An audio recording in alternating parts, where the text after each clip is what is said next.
O tema de hoje vai ser educação, pessoas com deficiência e a legislação brasileira.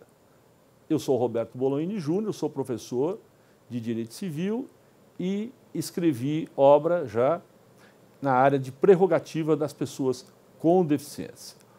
A educação ela é fundamental no Brasil e não é só para a pessoa com deficiência.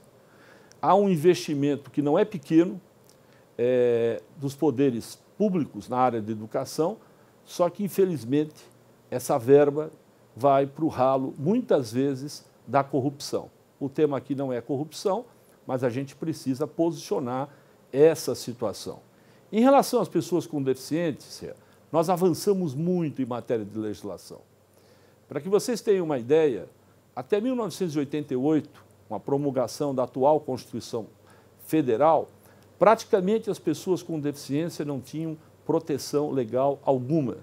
Nós vivíamos numa época de regime autoritário, ditatorial, e pouca importância se dava às pessoas e à sua dignidade humana. Para que vocês tenham uma ideia, praticamente existia uma legislação muito efêmera, muito pequena, de proteção às pessoas com deficiência intelectual, na época chamados excepcionais, e apenas uma emenda constitucional, a emenda constitucional número 12 da Constituição de 67 e emenda 69, que dizia o seguinte: a pessoa com deficiência tem direito ao ensino gratuito e especializado.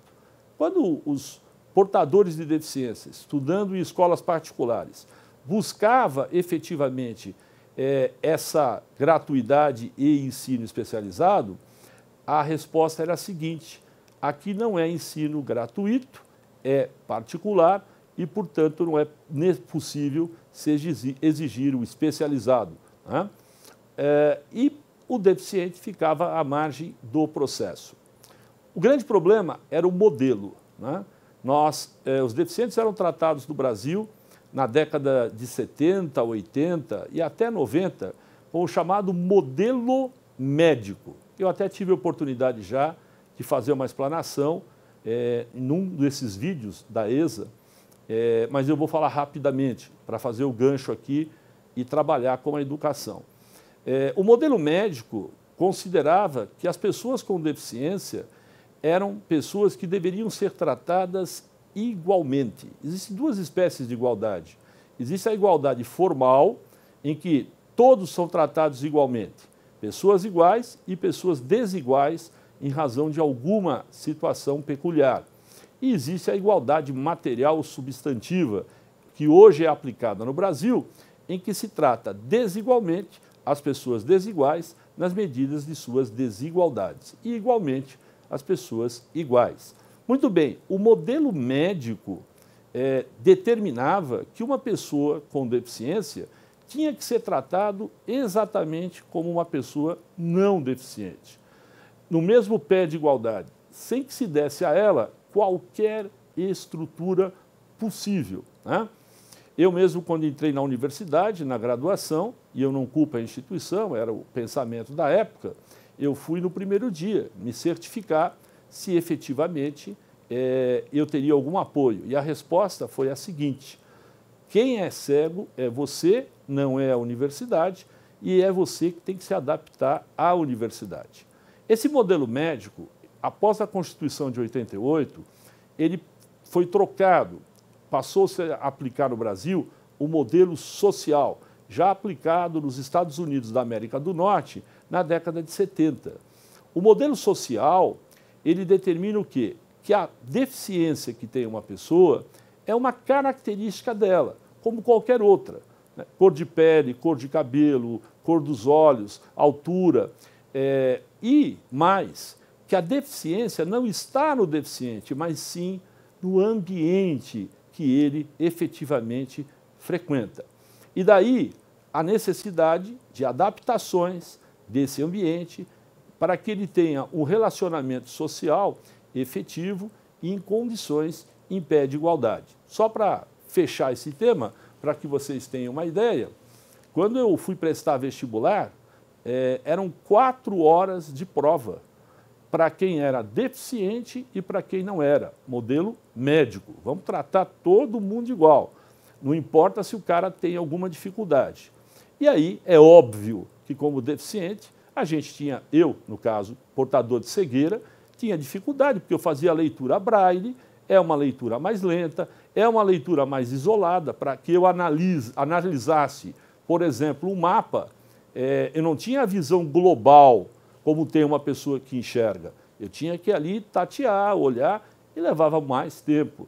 Resultado, chegava os últimos 20 minutos, você tinha respondido 50, 60 questões de 100. O resto, simplesmente, você indicava qualquer letra, se fosse múltipla escolha, e é óbvio que o prejuízo era grande. Hoje, no modelo social, as pessoas cegas, por exemplo, têm direito de realizar a prova com um tempo adicional. Inclusive, está no próprio Estatuto da Pessoa com Deficiência, né? Que nós vamos comentar, a Lei 13.146 de 2015, né? Chamado Estatuto da Inclusão.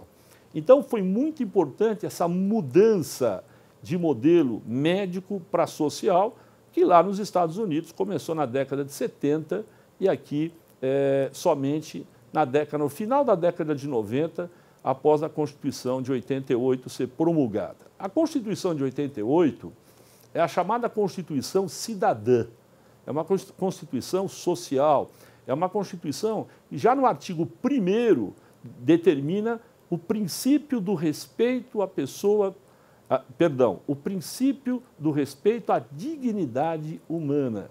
Né? O artigo 5º fala em igualdade, igualdade agora sim, material, aquela igualdade em que a gente tem que tratar os iguais nas medidas de suas igualdades e os desiguais na medida de suas desigualdades. Tem o princípio da solidariedade. Muita gente acha que eventual benefício que é concedido a uma pessoa deficiente é por ato de benevolência. Não, não é. É constitucional, né? Princípio da solidariedade. Se o indivíduo não pode, por exemplo, e não é o caso dos deficientes de um modo geral, qualquer indivíduo não pode prover a sua própria existência, quem tem que fazê-lo? A família. Se a família também não pode, quem tem que fazer? É a sociedade, por meio do Estado. Isso não é ato de benevolência, embora seja instrumento aí nas campanhas políticas de todos os candidatos, como um ato de benevolência, um ato em que o político está atendendo os mais pobres. Isso é dever legal, está na Constituição, princípio da solidariedade. Temos o princípio da cidadania, que também apoia, sem dúvida alguma, as prerrogativas das pessoas com deficiência. Muito bem. Qual que é a legislação hoje de proteção à educação? Nós temos várias. Nós temos a Constituição Federal, artigos 205, 206, 227. Nós temos o ECA, Lei 8.069/90, e eu quero chamar a atenção em matéria de educação aos artigos 5º, 54 e 55. Nós temos a Lei de Diretrizes e Base, que é a Lei 9.394 de 96. Essa trata efetivamente da educação e da inclusão. Nós temos também a Lei 13.007 de 2014, que trata do Plano Nacional de Educação. E temos, finalmente, né, eu entendo a mais importante lei, que é o Estatuto da Pessoa com Deficiência, né, Estatuto da Inclusão para alguns, que é a Lei 13.146 de 2015. Muito bem, dentro do tema educação, eu quero chamar a atenção que vocês leiam posteriormente os artigos 27, 28 e 30. O 29 foi revogado da Lei 13.146 de 2015, que é o Estatuto da Pessoa com Deficiência, dando atenção especial ao artigo 28, que tem vários incisos e parágrafos protegendo a pessoa com deficiência e fazendo com que ela possa ser incluída. É evidente que eu não vou estender cada inciso aqui, eu vou falar globalmente dos temas que me parecem mais importantes, mas eu remeto quem está me vendo e me ouvindo a ler com atenção o artigo 28. tá? Do Estatuto da Pessoa com Deficiência. Primeiro aspecto importante que me parece que tem que ser colocado é o seguinte, tanto as escolas públicas quanto as escolas particulares têm o dever legal de desenvolver políticas de inclusão das pessoas com deficiência. Tá? E essa inclusão, ela se inicia lá na tenridade, lá na infância, né? No parquinho de diversão, se for o caso, né? E deve ir até o último grau que qualquer brasileiro cogite e busque para se instruir, ou seja, graduação, pós-graduação, mestrado, doutorado, pós-doc e assim por diante. Isso está determinado no artigo 205 da Constituição Federal e 206, como também na Lei de Diretrizes e Bases, como também no artigo 27 do Estatuto, Lei 13.146 de 2015. Muito bem, além de ter que se abrir as portas efetivamente para o deficiente, para que ele seja incluído, não é só abrir a porta da escola, é criar meios para que esse deficiente possa desenvolver toda a sua potencialidade de acordo com as suas dificuldades. Não pode se tratar todo deficiente da mesma forma. A necessidade de um cego é diferente da necessidade de um indivíduo que é paraplégico, é cadeirante. É diferente de uma pessoa que tem uma deficiência intelectual. Há que se tratar essas pessoas de forma humana, né, igualitária, mas cada um dentro da sua diferença que existe para que ela seja atendida. Professor, pergunta que sempre me fazem em palestras, né? A escola pode, se particular, cobrar um valor adicional por eventuais despesas que o deficiente possa ter? Absolutamente não se pode cobrar nada. Ah, mas isso parece injusto. Não, não parece injusto. É a mesma história, fazendo um paralelo, de um idoso que pega um transporte público e não paga. Qual é a visão que se tem do Código de Defesa do Consumidor e vale aqui para a educação e o princípio da solidariedade? Que as demais pessoas estão pagando e que, portanto, ele, como cidadão, o idoso, tem direito de usar gratuitamente. A empresa não vai perder dinheiro com ele, porque os demais que estão pagando sempre um valor acima do que se exige, e é assim que funciona no capitalismo, e há a compensação. Na escola, a mesma coisa, especialmente a escola particular, né? Você adaptar um ambiente para uma pessoa deficiente não pode, gera custo? Até pode gerar, são mínimos os custos, mas é necessário que isso seja feito sem cobrar valor adicional algum. Os demais alunos, as demais famílias de filhos não deficientes acabam pagando e há uma certa compensação nesse sentido. Muito bem, além de se abrir as portas para o deficiente, adaptar o ambiente, né, tem que haver política para a manutenção desse deficiente. Eu mesmo, na época que eu terminei o ensino fundamental, que na época era chamado de ginásio, né, que hoje é ensino fundamental, eu entrei numa escola pública, que era uma escola de ponta, era a Escola Técnica Federal de São Paulo, para fazer um colegial, fazer o ensino médio, e simplesmente eu não pude continuar. Foi uma frustração muito grande para mim. Por quê? Porque a escola me tratava igualmente com as outras pessoas, sendo que eu tinha diferença visual. E olha que eu não sou de ficar utilizando a cegueira, nunca fui, ninguém deve fazer isso, e nenhuma deficiência, para ter alguma benevolência. Eu queria o que era justo. Chegou um ponto que eu tive que sair, voltar para a escola estadual, porque eu vi que ia perder o ano letivo, né? Sequer os colegas me ajudavam a descer para tomar um lanche. A ordem era da coordenadora em Braille lá, que eu tinha que descer sozinho de bengala, né? Um dia eu perguntei para ela, a senhora quer vedar os olhos da senhora, quer pegar minha bengala para ver se a senhora consegue descer? E ela disse, não, porque eu não sou cega, cego é você.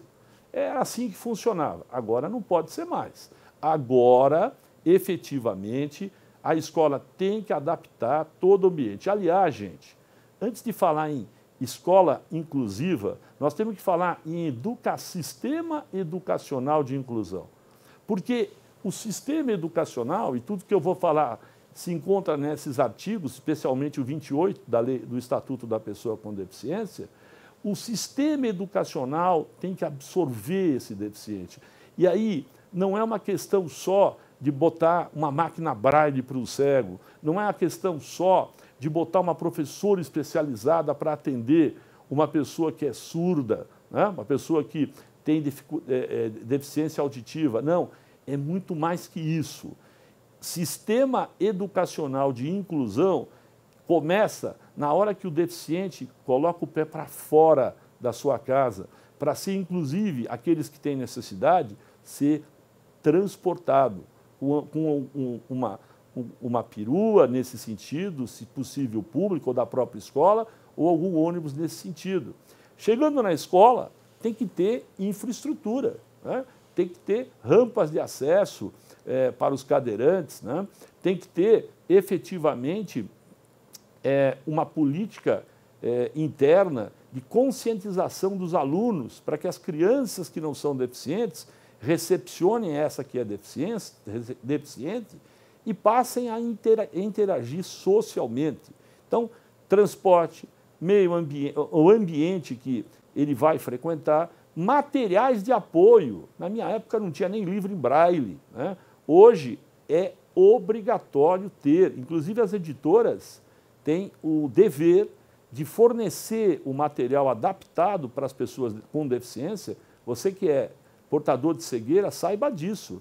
É um dever das editoras. Existe um TAC firmado, né, entre o Sindicato Nacional das Editoras de Livros, né, com as próprias editoras, e elas têm por obrigação arrumar uma forma de que os seus livros sejam concedidos para os deficientes visuais e com acessibilidade. Então, dentro da escola, toda uma adaptação do ambiente, materiais fornecidos, né?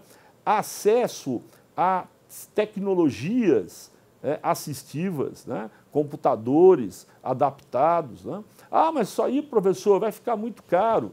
Não, se você está pensando num país justo, solidário, igualitário, nós temos que respeitar as pessoas com deficiência. Senão, nós estaríamos num país injusto. Então, falar em inclusão não é colocar uma pessoa que, por exemplo, que é cega ou paraplégica dentro de uma sala de aula.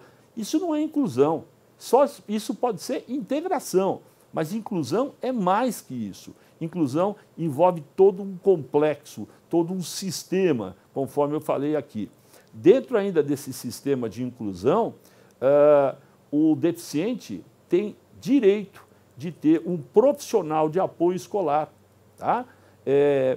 Tem que ser indicado pela escola uma pessoa que possa ajudá-lo, né, no sentido de apoiá-lo com leituras, se ele for deficiente visual, de anotação, se eventualmente ele tiver uma paralisia cerebral e não puder efetivamente escrever ou digitalizar o seu computador, o seu celular, e até, a lei prevê isso, até um auxílio efetivo na alimentação e também em questões que envolvam a própria fisiologia, se ele tiver necessidade. Então, o profissional de apoio escolar também ele é fundamental. A parte desportiva, fundamental também. A parte desportiva, os deficientes têm a Paralimpíada, que é um grande progresso para todos nós, né? Na minha época, eu ia fazer educação física, a matéria, o professor me dispensava. Não, está dispensado, eu te dou presença, né? Eu não criei esse hábito. Hoje, graças a Deus, esse hábito existe, mas não são em todas as escolas, né?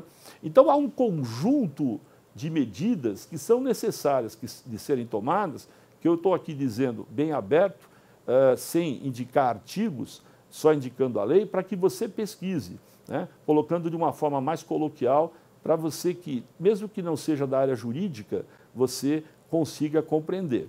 Sistema de inclusão educacional. Não adianta colocar uma criança deficiente numa escola, seja ela pública ou particular, sem ter essas adaptações que não são favores, não, que o deficiente pede. São questões legais.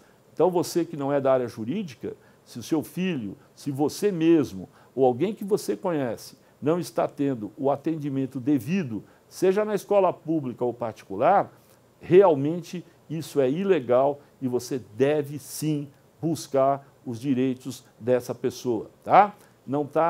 A escola não está te fazendo, ou para você, ou para o seu filho, para o seu amigo, nenhum ato de benevolência se atender essas necessidades legais. Então, para encerrar esse tema, eu quero dizer o seguinte, a luta continua, tá? A luta continua. A gente melhorou muito, né, a partir de 88, nós temos muita legislação de apoio, mas ainda estamos muito aquém da necessidade de que realmente a política de um sistema político educacional de inclusão venha de fato acontecer. E olha, gente, são 46,5 milhões, 46,5 milhões de pessoas com deficiência ou mobilidade reduzida.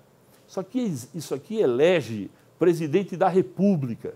Se os políticos olhassem com carinho para essa questão, certamente eles poderiam obter um dividendo, vamos dizer assim, político muito grande. Mas não passa pela política, passa sim por um dever de todos nós, um dever de cidadania, um dever social. Você que é deficiente, você que é pai de deficiente, você que conhece algum deficiente, não desanime. Vamos fazer uma corrente do bem e um dia a gente, se Deus quiser, vai ter um país mais justo, mais igualitário, mais solidário, porque é isso que nós precisamos. Um grande abraço para você, até a próxima oportunidade.